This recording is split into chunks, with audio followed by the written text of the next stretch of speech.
Hello everyone, welcome back to my channel sari kuchu miracle by threads. Friends, ಇವತ್ತೊಂದು simple and ಕ್ಯೂಟಾಗಿರೋ ಸ್ಯಾರಿ ಕುಚ್ ಡಿಸೈನ್ನ ಹೇಳ್ಕೊಡ್ತೀನಿ. ಅದಕ್ಕಿಂತ ಮುಂಚೆ ಯಾರೆಲ್ಲ ನನ್ನ ಚಾನಲ್ನ ಸಬ್ಸ್ಕ್ರೈಬ್ ಮಾಡ್ಕೊಂಡಿಲ್ಲ, ಪ್ಲೀಸ್ ಸಬ್ಸ್ಕ್ರೈಬ್ ಮಾಡ್ಕೊಳ್ಳಿ. ಇದಕ್ಕೆ ನಾನು ಟುಲಿಪ್ ಬ್ರ್ಯಾಂಡ್ ಅವ್ರದ್ದು ನೀಡಲ್ ನಂಬರ್ 10ನ ತೊಗೊಳ್ತಾ ಇದ್ದೀನಿ. ಹಾಗೆ 6 ಎಳೆ ದಾರನ ರೆಡಿ ಮಾಡ್ಕೊಂಡಿದ್ದೀನಿ. ಈಗ ಸ್ಯಾರಿ ರೈಟ್ ಸೈಡ್ ಎಡ್ಜಿಗೆ ಫಸ್ಟು ಸಿಂಗಲ್ ಕ್ರೋಶೆ ಅಥವಾ ಸಿಂಗಲ್ ಲಾಕ್ನ ಮಾಡ್ಕೋಬೇಕು. ನಾವು ಸ್ಯಾರಿನ ಯಾವಾಗಲೂ ರೈಟ್ ಸೈಡಿಂದನೇ ಸ್ಟಾರ್ಟ್ ಮಾಡಬೇಕು. ಸಿಂಗಲ್ ಕ್ರೋಶೆ ಆದಮೇಲೆ 1 2 3 4 5 ಚೈನ್ನ ಹಾಕ್ಕೊಳ್ತಾ ಇದ್ದೀನಿ. ನಾನಿಲ್ಲಿ ಸ್ಟಾರ್ಟಿಂಗಲ್ಲಿ 5 ಚೈನ್ನ ಹಾಕ್ಕೋಬೇಕು. 5 ಚೈನ್ ಆದಮೇಲೆ ನೋಡಿ, ಸೂಜಿ ಮೇಲೆ ಒಂದ್ಸಲಿ ದಾರ ತಗೊಂಡು ಇಲ್ಲಿ ಸಿಂಗಲ್ ಕ್ರೋಶೆ ಮಾಡಿದ್ದೆ ಅಲ್ವಾ, ಆ ಹೋಲ್ ಮೇಲೇ ಮಾಡ್ಕೋಬೋದು. ಇಲ್ಲಾಂದರೆ ಪಕ್ಕದಲ್ಲೇ ಒಂಚೂರು ಸ್ಪೇಸ್ ಬಿಡಿದ್ರೆ ಪಕ್ಕದಲ್ಲೇ ಡಬಲ್ ಕ್ರೋಶೆನ ಮಾಡ್ಕೋಬೇಕು. ಆ ಹೋಲ್ ಮೇಲೆ ಅಥವಾ ಪಕ್ಕದಲ್ಲೇ ಡಬಲ್ ಕ್ರೋಶೆನ ಮಾಡ್ಕೋಬೇಕು. ಸ್ಟಾರ್ಟಿಂಗ್ ಮಾತ್ರ ನಾನಿಲ್ಲಿ 5 ಚೈನ್ನ ಹಾಕ್ಕೊಳ್ತಾ ಇರೋದು. 5 ಚೈನ್ ಆದಮೇಲೆ ಡಬಲ್ ಕ್ರೋಶೆ ಮಾಡ್ಕೊಂಡಿದ್ದೀನಿ. ಡಬಲ್ ಕ್ರೋಶೆ ಆದಮೇಲೆ 3 ಚೈನ್ನ ಹಾಕ್ಕೊಳ್ಳೋಣ. 3 ಚೈನ್ ಆದಮೇಲೆ ಸೂಜಿ ಮೇಲೆ ಒಂದ್ಸಲಿ ದಾರ ತಗೊಂಡು ನೋಡಿ, ಇಲ್ಲಿ ವಿ ಶೇಪಲ್ಲಿಟ್ಟು ಕ್ರೋಶನ ವಿ ಶೇಪಲ್ಲಿಟ್ಟು ಎಲ್ಲಿ ಬರುತ್ತೆ ಅಂತ ನೋಡಿಕೊಂಡು ದಾರ ಕ್ರೋಶನ ಹಾಕಿ ದಾರನ ಎಳ್ಕೊಳ್ಳಿ. 3 ಲೂಪ್ ಆಗುತ್ತೆ, 2ರಲ್ಲಿ 1 ಅಂದರೆ ಡಬಲ್ ಕ್ರೋಶೆನ ಮಾಡ್ತಾಯಿದ್ದೀನಿ. ಡಬಲ್ ಕ್ರೋಶೆ ಆದಮೇಲೆ ಮತ್ತೆಗೇನು 1 2 3 3 ಚೈನ್ನ ಹಾಕ್ಕೊಳ್ತಾ ಇದ್ದೀನಿ. ನೋಡಿ, ಇಲ್ಲಿ 3 ಚೈನ್ನ ಹಾಕ್ಕೊಂಡು ಸೂಜಿ ಮೇಲೆ ಒಂದ್ಸಲಿ ದಾರ ತಗೊಂಡು ನಾವು ಯಾವ ಲೂಪಲ್ಲಿ ಡಬಲ್ ಕ್ರೋಶೆ ಮಾಡ್ಕೊಂಡಿದ್ವಿ ಅಲ್ವ, ಯಾವ ಹೋಲಲ್ಲಿ, ಅದೇ ಹೋಲಿಗೆ ಹೋಗಿ ಈಗ ಮತ್ತೆ ಒಂದು ಡಬಲ್ ಕ್ರೋಶೆನ ಮಾಡ್ಕೋಬೇಕು. ಸೇಮ್ ಹೋಲಿಗೇನೆ ಡಬಲ್ ಕ್ರೋಶೆ ಮಾಡ್ಕೋಬೇಕು. ಮಿಡಲಲ್ಲಿ 3 ಚೈನ್ನ ಆ್ಯಡ್ ಮಾಡ್ಕೋಬೇಕು ಫ್ರೆಂಡ್ಸ್. ಮತ್ತೆ ಒಂದು ಡಬಲ್ ಕ್ರೋಶೆನ ಮಾಡ್ಕೊಂಡಿದ್ದೀನಿ. ನೋಡಿ, ಇಲ್ಲಿ ಈ ಥರ ಕಾಣಿಸ್ಬೇಕು ನಮಗೆ ಪಾರ್ಟ್ಸು. ನೋಡಿ, ಈ ಥರ ಸ್ಟಾರ್ಟಿಂಗಲ್ಲಿ ಮಾತ್ರ ನಾನು 5 ಚೈನ್ ಹಾಕ್ಕೊಳ್ತಾ ಇರೋದು. ಏನಕ್ಕೆ ಅಂದರೆ ನನಗೆ ಡಬಲ್ ಕ್ರೋಶೆ ಸ್ಟಾರ್ಟಿಂಗಲ್ಲೇ ಮಾಡ್ಕೊಳ್ಳೋಕ್ಕಾಗೋದಿಲ್ಲ ಅಲ್ವಾ. ಸೊ ಹಾಗಾಗಿ ಸ್ಟಾರ್ಟಿಂಗಲ್ಲಿ ಮಾತ್ರ ನಾವು 5 ಚೈನ್ನ ಹಾಕ್ಕೊಳ್ತಾ ಇದ್ದೀವಿ. ಈಗ ಮತ್ತೆ 3 ಚೈನ್ನ ಹಾಕ್ಕೊಳ್ಳಿ.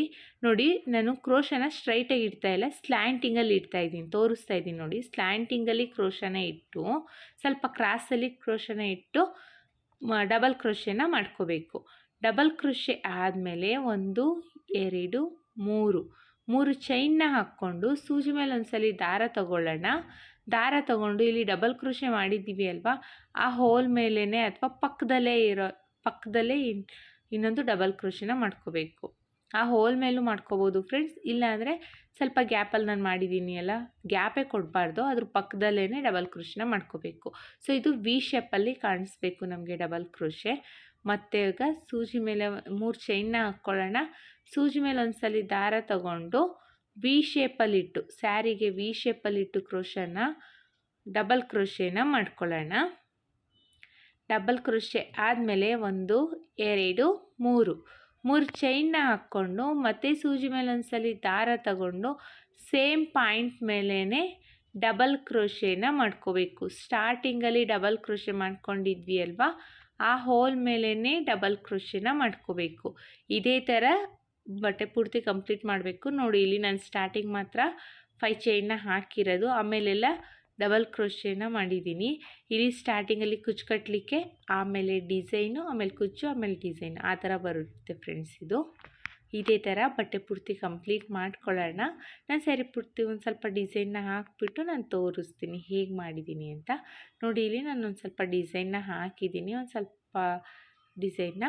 ಮತ್ತು ಇವಾಗ ನೆಕ್ಸ್ಟ್ ಸ್ಟೆಪ್ನ ಹೇಗೆ ಹಾಕೋದು ಅಂತ ತೋರಿಸ್ತೀನಿ ನೋಡಿ. ಇಲ್ಲಿ ಒಂದಕ್ಕೆ ಕುಚ್ಚನ್ನ ಕಟ್ಟಬೇಕು, ಒಂದು ಡಿಸೈನ್ ಮಾಡಲಿಕ್ಕೆ ಅಂತ ಮಾಡ್ಕೊಂಡಿರೋದು. ಮತ್ತು ಈಗ ಬಟ್ಟೆನ ಟರ್ನ್ ಮಾಡ್ಕೊಳ್ಳೋಣ. ಈ ಥರ ಬಟ್ಟೆನ ಟರ್ನ್ ಮಾಡಿಕೊಂಡು ಈಗ ಡಬಲ್ ಕ್ರೋಶೆ ಆದಮೇಲೆ ಇಲ್ಲಿ 3 ಚೈನ್ನ ಹಾಕಿದ್ದೀವಿ ಅಲ್ವಾ, ಈ 3 ಚೈನ್ ಗ್ಯಾಪಿಗೆ ನಾವು ಸಿಂಗಲ್ ಕ್ರೋಶೆನ ಮಾಡ್ಕೋಬೇಕು. ನೋಡಿ, 1 2 3 ನಾನಿಲ್ಲಿ 3 ಸಿಂಗಲ್ ಚೈನ್ನ ಮಾಡಿದ್ದೀನಿ. 3 ಸಿಂಗಲ್ ಚೈನ್ ಒಳಗಡೆ 3 ಸಿಂಗಲ್ ಕ್ರೋಶೆನ ಹಾಕಿರೋದು. 3 ಸಿಂಗಲ್ ಕ್ರೋಶೆ ಆದಮೇಲೆ ನೆಕ್ಸ್ಟು 3 ಚೈನ್ ಗ್ಯಾಪಿಗೆ ಒಂದು ಸಿಂಗಲ್ ಕ್ರೋಶೆನ ಮಾಡ್ಕೊಳ್ತಾ ಇದ್ದೀನಿ. ನೆಕ್ಸ್ಟು 3 ಚೈನ್ ಗ್ಯಾಪ್ ಇದೆ ಅಲ್ವಾ, ಅಲ್ಲಿಗೆ ಸಿಂಗಲ್ ಕ್ರೋಶೆನ ಮಾಡಿಕೊಂಡು ಸೂಜಿ ಮೇಲೆ ಒಂದ್ಸಲಿ ದಾರ ತಗೊಂಡು ನೆಕ್ಸ್ಟು ಡಬಲ್ ಕ್ರೋಶೆ ಆದಮೇಲೆ 3 ಚೈನ್ ಮಾಡಿದ್ದೀವಿ ಅಲ್ವಾ, ಆ ಗ್ಯಾಪಿಗೆ ಹೋಗಿ 3 ಲೂಪ್ ಆಗುತ್ತೆ, 2ರಲ್ಲಿ 1 ಡಬಲ್ ಕ್ರೋಶೆನ ಮಾಡ್ಕೋಬೇಕು. ನೋಡಿ, ಸೂಜಿ ಮೇಲೆ ಒಂದ್ಸಲಿ ದಾರ ತಗೋಬೇಕು, 3 ಚೈನ್ ಗ್ಯಾಪಿಗೆ ಹಾಕಬೇಕು. 3 ಲೂಪ್ ಆಗುತ್ತೆ. 3 ಲೂಪಲ್ಲಿ 2ರಲ್ಲಿ 1 ಮತ್ತೆ 2 ಇರುತ್ತೆ, 2ರಲ್ಲಿ 1 ಡಬಲ್ ಕ್ರೋಶೆನ ಮಾಡ್ಕೋಬೇಕು. ಮತ್ತೆ ನೋಡಿ ಸೂಜಿ ಮೇಲೆ ಒಂದ್ಸಲಿ ದಾರ ತಗೊಳ್ಳೋಣ, 3 ಚೈನ್ ಗ್ಯಾಪಿಗೆ ಹಾಕೋಣ, 3 ಲೂಪ್ ಆಗುತ್ತೆ, 2ರಲ್ಲಿ 1 ಮತ್ತೆ 2ರಲ್ಲಿ 1 ಡಬಲ್ ಕ್ರೋಶೆನ ಮಾಡ್ಕೊಳ್ಳೋಣ. ಮತ್ತೆ ಸೂಜಿ ಮೇಲೆ ಒಂದ್ಸಲಿ ದಾರ ತಗೊಳ್ಳೋಣ, ಅದೇ 3 ಚೈನ್ ಗ್ಯಾಪಿಗೆ ಹೋಗಿ ಡಬಲ್ ಕ್ರೋಶೆನ ಮಾಡ್ಕೊಳ್ಳೋಣ. ಸೇಮ್ ಪ್ರೊಸೀಜರಲ್ಲೇ ನಮಗೆ ಇಲ್ಲಿ 3 ಚೈನ್ ಗ್ಯಾಪು ಫಿಲ್ ಆಗೋ ರೀತಿಯಲ್ಲಿ ಡಬಲ್ ಕ್ರೋಶೆನ ಮಾಡ್ಕೋಬೇಕು. ಮತ್ತೆ ಒಂದು ಡಬಲ್ ಕ್ರೋಶೆನ ಮಾಡ್ಕೊಳ್ಳೋಣ. ಸೂಜಿ ಮೇಲೆ ಒಂದ್ಸಲಿ ದಾರ ತಗೋಬೇಕು, 3 ಚೈನ್ ಗ್ಯಾಪಿಗೆ ಹಾಕಿ 3 ಲೂಪ್ ಇರುತ್ತೆ, 2ರಲ್ಲಿ 1 ಮಾಡ್ಕೋಬೇಕು ಫ್ರೆಂಡ್ಸ್. ಇದೇ ಥರ ಆರ್ಚ್ ಪೂರ್ತಿ ಕಂಪ್ಲೀಟ್ ಆಗೋ ರೀತಿಯಲ್ಲಿ ನಾವು ಡಬಲ್ ಕ್ರೋಶೆನ ಮಾಡ್ಕೋಬೇಕು. ನಮಗಿಲ್ಲಿ ಆರ್ಚ್ ಕಂಪ್ಲೀಟ್ ಆಗಲಿಕ್ಕೆ ಎಷ್ಟು ಡಬಲ್ ಕ್ರೋಶೆ ಬೇಕಾಗುತ್ತೋ ಅಷ್ಟೇ ನಂಬರ್ ಆಫ್ ಡಬಲ್ ಕ್ರೋಶೆ ಎಲ್ಲದಕ್ಕೂ ಹಾಕಬೇಕು. ಇಲ್ಲಿ ನಾವು ಬೇಕು ಅಂದರೆ ನಾವು ಬೀಡನ್ನು ಕೂಡ ಆ್ಯಡ್ ಮಾಡ್ಕೋಬೋದು. ನಾನಿಲ್ಲಿ ಯಾವುದೇ ರೀತಿ ಬೀಡನ್ನ ಆ್ಯಡ್ ಮಾಡ್ತಾ ಇಲ್ಲ, ಹಾಗೆ ಸಿಂಪಲ್ಲಾಗಿ ಬರೀ ಥ್ರೆಡಲ್ಲೇ ವರ್ಕ್ ಮಾಡ್ಕೊಳ್ಳೋಣ ಅಂತ ಹಾಗೆ ವರ್ಕ್ ಮಾಡ್ತಾ ಇದ್ದೀನಿ. ನಾನಿಲ್ಲಿ ಒಟ್ಟು ಇದು ನೋಡಿ ಇಲ್ಲಿ ಎಷ್ಟು ಡಬಲ್ ಕ್ರೋಶೆ ಹಾಕಿದ್ದೀನಿ ಅಂತ ತೋರಿಸ್ತೀನಿ. 1 2 3 4 5 6 7 8 9 10 11 12 13 ಒಟ್ಟು ನಾನಿಲ್ಲಿ 13 ಡಬಲ್ ಕ್ರೋಶೆನ ಹಾಕಿದ್ದೀನಿ 3 ಚೈನ್ ಗ್ಯಾಪಲ್ಲಿ. ನಿಮಗೆ ಎಷ್ಟು ಆಗುತ್ತೆ ಅಂತ ನೋಡಿಕೊಂಡು ಅಷ್ಟೇ ಡಬಲ್ ಕ್ರೋಶೆನ ಹಾಕಿ. 13 ಹಾಕಬೇಕು ಅಂತಲೇ ಏನೂ ಇಲ್ಲ. ಇಲ್ಲಿ ಆಡ್ ನಂಬರಲ್ಲಿ 13 11 9 ಆ ಥರ ಡಬಲ್ ಕ್ರೋಶೆ ಹಾಕಿದ್ರೆ ಸ್ವಲ್ಪ ಚೆನ್ನಾಗಿ ಕಾಣಿಸುತ್ತೆ ಅಂತ ಅಷ್ಟೇ. ಎಷ್ಟು ಚೆನ್ನಾಗಿ ಕಾಣಿಸ್ತಾ ಇದೆ ಅಂತ ನೋಡಿ. ಚೆನ್ನಾಗಿರುತ್ತಿದ್ದು ಸಿಂಪಲ್ ಆಗಿದ್ರು ತುಂಬಾ ಚೆನ್ನಾಗಿರುತ್ತೆ. ನೆಕ್ಸ್ಟು 3 ಚೈನ್ ಗ್ಯಾಪ್ ಇದೆ ಅಲ್ವಾ, ಆ 3 ಚೈನ್ ಗ್ಯಾಪಿಗೆ ನಾವು ಸಿಂಗಲ್ ಕ್ರೋಶೆನ ಮಾಡ್ಕೋಬೇಕು. 1 2 ಈಗ 3ನೇ ಸಿಂಗಲ್ ಕ್ರೋಶೆನ ಮಾಡ್ತಾಯಿದ್ದೀನಿ. 3 ಸಿಂಗಲ್ ಕ್ರೋಶೆನ ಮಾಡಿಕೊಂಡು ನೆಕ್ಸ್ಟು 3 ಚೈನ್ ಗ್ಯಾಪಿಗೆ ನಾವು ಡಬಲ್ ಕ್ರೋಶೆನ ಮಾಡಬೇಕು. ನೋಡಿ ಇದು ಬಂದು ಬ್ಯಾಕ್ ಸೈಡು, ಇದು ಫ್ರಂಟಲ್ಲಿ ಈ ಥರ ಕಾಣಿಸುತ್ತೆ ಫ್ರೆಂಡ್ಸ್. ನಮಗೆ ಫ್ರಂಟಲ್ಲಿ ಸ್ವಲ್ಪ ಡಿಫ್ರೆಂಟಾಗಿ ಬ್ಯಾಕ್ ಸೈಡ್ ವರ್ಕ್ ಹೇಗೆ ಕಾಣಿಸುತ್ತೋ ಆ ರೀತಿ ಕಾಣಿಸ್ಲಿ ಅಂತ ನಾನು ಈ ಥರ ಮಾಡಿದ್ದೀನಿ. ನಿಮ್ಗೆ ಬೇಡ ನನ್ನ ಫ್ರಂಟಿಗೆ ಅಲ್ಲಿ ಸ್ಟಾರ್ಟಿಂಗ್ ಹೇಗೆ ಕಾಣಿಸ್ತು ಅನ್ನೋದಾದರೆ ಸ್ಯಾರಿನ ಉಲ್ಟಾ ಮಾಡಿಕೊಳ್ದೆ ಕೊನೆಯಲ್ಲಿ ದಾರನ ಟ್ರಿಮ್ ಮಾಡಿಕೊಂಡು ಸ್ಟಾರ್ಟಿಂಗ್ ಎಲ್ಲಿ ಸ್ಟಾರ್ಟ್ ಮಾಡಿದ್ವಿ ಅಲ್ಲ ಲಾಕ್ ಮೇಲೇ ಸಿಂಗಲ್ ಕ್ರೋಶೆನ ಮಾಡಿಕೊಂಡು ಡಿಸೈನ್ನ ಸ್ಟಾರ್ಟ್ ಮಾಡ್ಬೋದು. ಈಗ 3 ಚೈನಿಗೆ ಒಂದು ಸಿಂಗಲ್ ಕ್ರೋಶೆನ ಮಾಡ್ಕೊಳ್ಳೋಣ. ಸಿಂಗಲ್ ಕ್ರೋಶೆ ಆದಮೇಲೆ ಸೂಜಿ ಮೇಲೆ ಒಂದ್ಸರಿ ದಾರ ತಗೊಂಡು ಈ 3 ಚೈನ್ ಗ್ಯಾಪ್ ಇದೆ ಅಲ್ವಾ, ನೆಕ್ಸ್ಟ್ 3 ಚೈನ್ ಗ್ಯಾಪಿಗೆ ಡಬಲ್ ಕ್ರೋಶೆನ ಮಾಡ್ಕೋಬೇಕು. ಮತ್ತೆ ಒಂದು ಡಬಲ್ ಕ್ರೋಶೆನ ಮಾಡ್ಕೊಳ್ಳೋಣ. ಡಬಲ್ ಕ್ರೋಶೆ ಜಾಸ್ತಿ ಏನು ಕಷ್ಟ ಇರಲ್ಲ ಫ್ರೆಂಡ್ಸ್. ಸೂಜಿ ಮೇಲೆ ಒಂದ್ಸರಿ ದಾರ ತಗೋಬೇಕು, 3 ಚೈನ್ ಗ್ಯಾಪಿಗೆ ಹೋಗಿ 3 ಲೂಪ್ ಇರುತ್ತೆ, 2ರಲ್ಲಿ 1 ಮಾಡಿಕೊಂಡ್ರೆ ಅದು ಡಬಲ್ ಕ್ರೋಶೆ ಆಗುತ್ತೆ. ಮತ್ತೆ ಒಂದು ಡಬಲ್ ಕ್ರೋಶೆನ ಮಾಡ್ಕೊಳ್ಳೋಣ. ಒಟ್ಟು ನಾವಿಲ್ಲಿ 13 ಡಬಲ್ ಕ್ರೋಶೆನ ಮಾಡ್ಕೋಬೇಕು. ಯಾಕಂದರೆ ನಾನು ಸ್ಟಾರ್ಟಿಂಗಲ್ಲಿ 13 ಡಬಲ್ ಕ್ರೋಶೆನ ಮಾಡ್ಕೊಂಡಿದ್ದೀನಿ ಅಲ್ವಾ, ಅಷ್ಟೇ ನಂಬರ್ ಆಫ್ ಡಬಲ್ ಕ್ರೋಶೆನ ನಾನು ಎಲ್ಲ ಆರ್ಚ್ಗಳಿಗೂ ಮಾಡ್ಕೊಳ್ತಾ ಹೋಗ್ತೀನಿ. ನೀವು ಅಷ್ಟೇ ಅದೇ ಥರ ಮಾಡ್ಕೊಳ್ಳಿ. ಈಗ 13 ಡಬಲ್ ಕ್ರೋಶೆ ಆಗಿದೆ. ನೆಕ್ಸ್ಟು 3 ಚೈನ್ ಇದೆ ಅಲ್ವಾ, ಆ 3 ಚೈನ್ಗೆ ಒಂದು ಸಿಂಗಲ್ ಕ್ರೋಶೆನ ಮಾಡ್ಕೊಳ್ಳೋಣ. ಸಿಂಗಲ್ ಕ್ರೋಶೆ ಆದಮೇಲೆ ನೆಕ್ಸ್ಟು ಸ್ಲ್ಯಾಂಡಿಂಗ್ ಆರ್ಚ್ ಒಳಗಡೆ 3 ಚೈನ್ ಇದೆ ಅಲ್ವಾ, ಡಬಲ್ ಕ್ರೋಶೆ ಆದಮೇಲೆ 3 ಚೈನ್ ಇದೆ ಅಲ್ಲ, ಆ 3 ಚೈನಿಗೆ ನಾವು 3 ಟೈಮ್ಸ್ ಸಿಂಗಲ್ ಕ್ರೋಶೆನ ಮಾಡ್ಕೋಬೇಕು. ಸಿಂಗಲ್ ಕ್ರೋಶೆ ಆದಮೇಲೆ ಮತ್ತೆ ನೆಕ್ಸ್ಟ್ 3 ಚೈನ್ ಗ್ಯಾಪ್ ಇದೆಯಲ್ಲ ಅಲ್ಲಿಗೆ ಒಂದು ಸಿಂಗಲ್ ಕ್ರೋಶೆನ ಮಾಡಿ ಸೂಜಿ ಮೇಲೆ ಒಂದ್ಸಲಿ ದಾರ ತಗೊಂಡು ನೆಕ್ಸ್ಟು 3 ಚೈನ್ ಗ್ಯಾಪಿಗೆ ಡಬಲ್ ಕ್ರೋಶೆನ ಮಾಡ್ಕೋಬೇಕು. ಮತ್ತೆ ಒಂದು ಡಬಲ್ ಕ್ರೋಶೆನ ಮಾಡ್ಕೊಳ್ಳೋಣ. ಒಟ್ಟು ಇಲ್ಲೂ ಅಷ್ಟೇ ಆರ್ಚ್ ಪೂರ್ತಿ ಕಂಪ್ಲೀಟ್ ಆಗಲಿಕ್ಕೆ ನಾವು ಒಟ್ಟು 13 ಡಬಲ್ ಕ್ರೋಶೆನ ಮಾಡಬೇಕು. ಇಲ್ಲೂ ಅಷ್ಟೇ ನಾನು 13 ಡಬಲ್ ಕ್ರೋಶೆನ ಮಾಡ್ತಾಯಿದ್ದೀನಿ. ನೋಡಿ ಇದೇ ಥರ ಸ್ಯಾರಿ ಪೂರ್ತಿ ಕಂಪ್ಲೀಟ್ ಮಾಡ್ಕೋಬೇಕು. ನೋಡಿ ಎಷ್ಟು ಚೆನ್ನಾಗಿ ಕಾಣಿಸ್ತಾ ಇದೆ ಅಂತ. ನಾನಿಲ್ಲಿ ಸ್ಯಾರಿ ಪೂರ್ತಿ ಕಂಪ್ಲೀಟ್ ಆದಮೇಲೆ ತೋರಿಸ್ತೀನಿ. ಸ್ಯಾರಿ ಪೂರ್ತಿ ಕಂಪ್ಲೀಟ್ ಆಗಿದೆ. ಕೊನೆಯಲ್ಲಿ 3 ಚೈನ್ ಗ್ಯಾಪಿಗೆ ಒಂದು ಸಿಂಗಲ್ ಲಾಕ್ನ ಮಾಡ್ಕೊಳ್ಳೋಣ. ಸಿಂಗಲ್ ಲಾಕ್ ಅಥವಾ ಸಿಂಗಲ್ ಕ್ರೋಶೆ. ನೆಕ್ಸ್ಟ್ 3 ಚೈನ್ ಗ್ಯಾಪಿಗೆ ನಾವು ಒಂದು 2ನೇ ಸಲ ಆಗಿದೆ, ಇದು 3ನೇ ಸಲ ಟ್ರಿಪಲ್ ಕ್ರೋಶೆನ ಮಾಡ್ಕೊಳ್ಳೋಣ. ಈಗ 2 ಚೈನ್ನ ಹಾಕ್ಕೊಂಡು ದಾರನ ಟ್ರಿಮ್ ಮಾಡ್ಕೋಬೇಕು. ಟ್ರಿಮ್ ಆದಮೇಲೆ ಈ ಥರ ಕ್ರೋಶೆನ ಎಳ್ಕೊಂಡು ದಾರನ ಈ ಥರ ಟೈಟ್ ಮಾಡ್ಕೊಂಡ್ರೆ ಮುಗೀತು ಫ್ರೆಂಡ್ಸ್.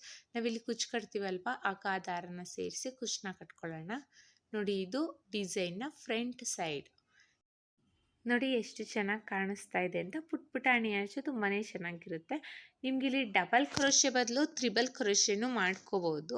ಅದು ನಮ್ಮ ಚಾಯ್ಸು, ಯಾವುದಾದ್ರೂ ಮಾಡ್ಕೋಬೋದು ಫ್ರೆಂಡ್ಸ್. ಇದೇ ಥರ ಮಾಡಬೇಕು ಅಂತ ಏನಿಲ್ಲ. ಇಲ್ಲಿ ಪುಟಾಣಿ ಆರ್ಚ್ ಬರಲಿ ಅನ್ನೋ ಕಾರಣಕ್ಕೆ ನಾನು ಡಬಲ್ ಕ್ರೋಶೆನ ಮಾಡಿದ್ದೀನಿ. ನಿಮ್ಗೆ ಆರ್ಚ್ ಸ್ವಲ್ಪ ದೊಡ್ಡದು ಬೇಕು ಅನ್ನೋರು ತ್ರಿಬಲ್ ಕ್ರೋಶೆನೂ ಮಾಡ್ಕೋಬೋದು. ನೋಡಿ ಎಷ್ಟು ಚೆನ್ನಾಗಿ ಕಾಣಿಸ್ತಾ ಇದೆ ಅಂತ, ತುಂಬಾ ಚೆನ್ನಾಗಿರುತ್ತೆ. ಇಲ್ಲಿ 4 ಚೈನ್ ಏನು ಗ್ಯಾಪ್ ಇದೆ, ಇಲ್ಲಿ ಬಂದು ನಾವು ಕುಚ್ಚನ್ನ ಕಟ್ಟಬೇಕು. ಸ್ಮಾಲ್ ಪುಟಾಣಿ ಕುಚ್ಚನ್ನ ಬೇಕಾದರೆ ಕಟ್ಕೋಬೋದು. ನಿಮಗೆ ಇನ್ ಕೇಸ್ ಇದು ಫ್ರಂಟಲ್ಲಿ ಡಿಸೈನ್ ಬೇಡ, ನನಗೆ ಬ್ಯಾಕ್ ಸೈಡ್ ಡಿಸೈನೇ ಬೇಕು ಅಂದರೆ ನೋಡಿ ಇಲ್ಲಿ ತೋರಿಸ್ತೀನಿ. ಬ್ಯಾಕ್ ಸೈಡ್ ಈ ಥರನೇ ಡಿಸೈನ್ ಬೇಕು ಅನ್ನೋರು ಇಲ್ಲಿ ನಾನು ಸ್ಟಾರ್ಟಿಂಗಲ್ಲಿ ಹೇಗೆ ಅಂದರೆ, ಈಗ ಸ್ಟಾರ್ಟಿಂಗಲ್ಲಿ ನಾನು ರಿವರ್ಸ್ ಮಾಡಿಕೊಂಡೆ ಅಲ್ವಾ, ಎಂಡಿಂಗಲ್ಲಿ ಫಸ್ಟ್ ಲೈನ್ ಆರ್ಚ್ ಆದಮೇಲೆ ರಿವರ್ಸ್ ಮಾಡಿಕೊಂಡೆ ಅಲ್ಲ, ಅದನ್ನು ರಿವರ್ಸ್ ಮಾಡ್ಕೊಳ್ದೇನೆ ಅಲ್ಲಿ ದಾರನ ಟ್ರಿಮ್ 2 ಚೈನ್ ಹಾಕಿ ದಾರನ ಕಟ್ ಮಾಡ್ಕೋಬೇಕು ಇಲ್ಲಿ ಸ್ಟಾರ್ಟಿಂಗಲ್ಲಿ. ಮತ್ತು ಇಲ್ಲಿ ಸ್ಟಾರ್ಟಿಂಗ್ ನಾವು ಕುಚ್ಚನ್ನ ಲಾಕ್ ಮಾಡಿದ್ವಿ ಅಲ್ಲ, ಆ ಲಾಕ್ ಮೇಲಿಂದನೇ ಡಿಸೈನ್ನ ಸ್ಟಾರ್ಟ್ ಮಾಡ್ಬೋದು. ಆವಾಗ ನಮಗೆ ಆ ಡಿಸೈನು ಉಲ್ಟಾ ಕಾಣಿಸಲ್ಲ. ಇದಕ್ಕೆ ನಾನು ಕುಚ್ಚು ಕಟ್ಟಿ ತೋರಿಸ್ತೀನಿ ನೋಡಿ. ಈಗ ನಾನು ಕುಚ್ಚು ಕಟ್ಟಿ ಆಗಿದೆ, ಎಷ್ಟು ಚೆನ್ನಾಗಿ ಕಾಣಿಸ್ತಾ ಇದೆ ಅಂತ ನೋಡಿ. ಪುಟಾಣಿ ಕುಚ್ಚನ್ನ ಕಟ್ಟಿದ್ದೀನಿ. ಕುಚ್ಚನ್ನ ಕಟ್ಟಲಿಕ್ಕೆ ನಾನು 127 ದಾರನ ತೊಗೊಂಡಿದ್ದೀನಿ. ಜಾಸ್ತಿ ದಪ್ಪನೂ ಬೇಡ ಅಂತ. ತುಂಬಾ ಚೆನ್ನಾಗಿ ಕಾಣಿಸುತ್ತೆ ಫ್ರೆಂಡ್ಸ್. ಐ ಹೋಪ್ ನಿಮ್ಗೆ ಈ ವಿಡಿಯೋ ಇಷ್ಟ ಆಗಿದೆ ಅಂತ ಅಂದ್ಕೊಂಡಿದ್ದೀನಿ. ಇಷ್ಟ ಆಗಿದ್ದಲ್ಲಿ ಲೈಕ್ ಕೊಡೋದನ್ನು ಮಾತ್ರ ಮರಿಬೇಡಿ. ಹಾಗೆ ಯಾರೆಲ್ಲ ನನ್ನ ಚಾನಲ್ನ ಸಬ್ಸ್ಕ್ರೈಬ್ ಮಾಡದೆ ನೋಡ್ತಾ ಇದ್ದೀರಾ, ಪ್ಲೀಸ್ ಸಬ್ಸ್ಕ್ರೈಬ್ ಮಾಡ್ಕೊಂಡು ನೋಡಿ. ಒಂದು ವೇಳೆ ನೀವು ಇದನ್ನು ಫೇಸ್ಬುಕ್ಕಲ್ಲಿ ನೋಡ್ತಿದ್ದೀರಾ, ಫೇಸ್ಬುಕ್ ಪೇಜ್ನ ಫಾಲೋ ಮಾಡಿ ಫ್ರೆಂಡ್ಸ್. ಹಾಗೆ ನಿಮ್ಮ ಫ್ರೆಂಡ್ಸು ಫ್ಯಾಮಿಲಿ ಮೆಂಬರ್ಸ್ಗೆಲ್ಲ ಈ ವಿಡಿಯೋನ ಶೇರ್ ಮಾಡಿ ಫ್ರೆಂಡ್ಸ್. ಇದಕ್ಕೆ ನಾವು ಚಾರ್ಜಸ್ ಮಾಡ್ತೀವಿ ಅನ್ನೋದಾದರೆ 400 to 450 ಚಾರ್ಜಸ್ ಮಾಡ್ಬೋದು. ಇಷ್ಟೇ ಅಂತ ಹೇಳಲಿಕ್ಕಾಗಲ್ಲ, ಪ್ಲೇಸ್ ಮೇಲೆ ಡಿಪೆಂಡು ಫ್ರೆಂಡ್ಸ್. ಕಡಿಮೆ ಜಾಸ್ತಿ ನೋಡಿಕೊಂಡು ಚಾರ್ಜಸ್ ಮಾಡ್ಕೊಳ್ಳಿ. ಮತ್ತೆ ಮುಂದಿನ ವಿಡಿಯೋಲಿ ಭೇಟಿಯಾಗೋಣ. Thank you for watching. Bye.